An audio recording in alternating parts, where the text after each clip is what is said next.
Okay, same day, same gardening time, but because I have like attention disorder and I lose attention because, well, honestly, I get bored and it's like too long to watch certain things. So I'm breaking these up in smaller portions.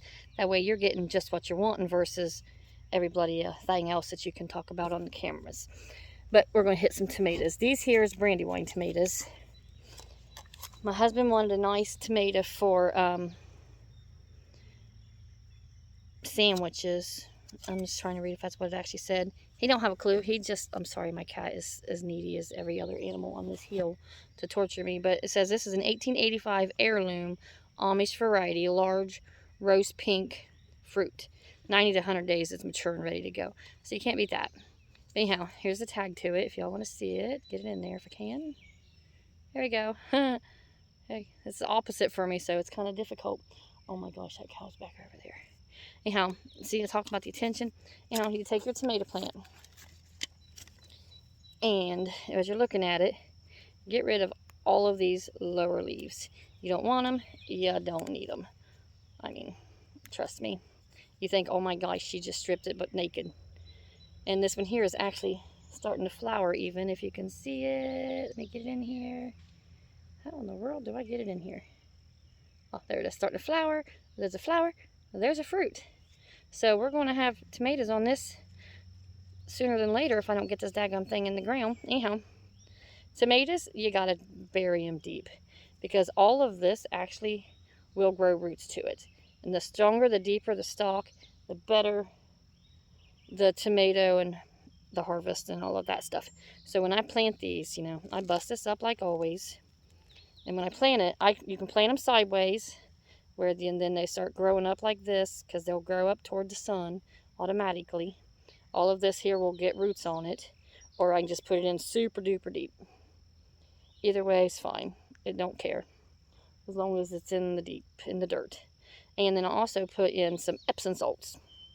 That is a great source of magnesium for the plant and some calcium, and I'll throw some eggshells around them and everything else just to keep them well fed so I get stronger plants and bigger fruits and hopefully more of them.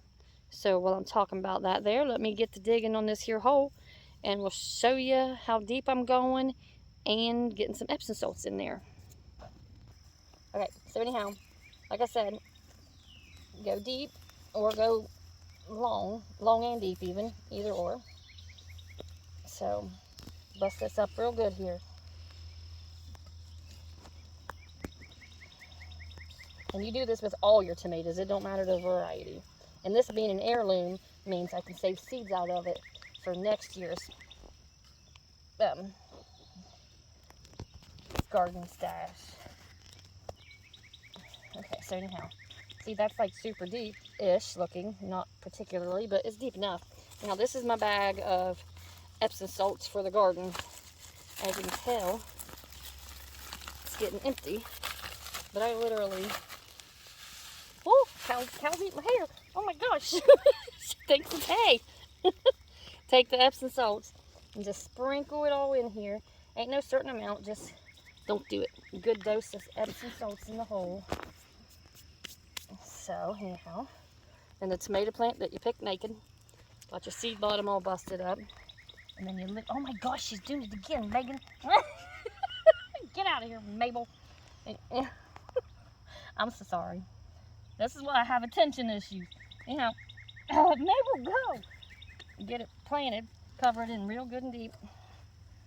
Between the cow and this stinking gnats over in here, this is a nightmare of a mess. Y'all probably think I'm some kind of crazy train. Anyhow, see how tall that was? And now how tall it is? This would be, as a comparison, that's how deep it's in, but it's also going sideways. And this here will just grow up, and as it does, I tie them to a fence versus the individual posts just because it's a lot less work for me. But there you go. Beautifully planted tomato plant. Next one will go 2 feet apart. Be done the same exact way. Anyhow, I want to tag this in as Brandywine so I remember what I got where. But I will save those seeds and we'll talk about that there later. And like I said, tie them up with a fence, 2 foot apart. Do all of them the same exact way.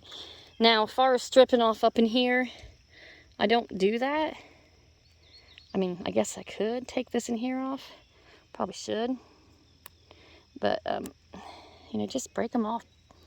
No biggie. Plant don't care. It actually will grow better for it. So, yeah, you just got like a little top like it's a little tree. But it'll leaf out, I promise. You ain't messing it up if you do. But you'll see the real little fine little hairs down there, especially in the dark part of it. That's where you want to definitely plant it to if you went straight down. Just straight down, but you want it to be pretty daggum deep. I mean, if you go straight down, you want to dig a hole at least this deep. So, let me see. At least 6-7 inches deep. So, anyhow, that's it. Plant your tomatoes 2 foot apart, 3 foot apart in the rows. And that is it for the gardening on the tomatoes. At least this part, I'll show you later, the big supply. Okay, one more thing, because I just remembered something. I did plant this one straight up and down versus that one down there, and even this in here sideways and then up. So anyhow, I just want to see what any kind of difference may or may not be. And this one also has buds for flowers on it, so it'll be a fairly equal experiment with it, I guess. So this one's straight up and down, and I will make notes in my garden plot on that because I'm kind of revamping it all up after I think I've already got it all planned out. But there you go.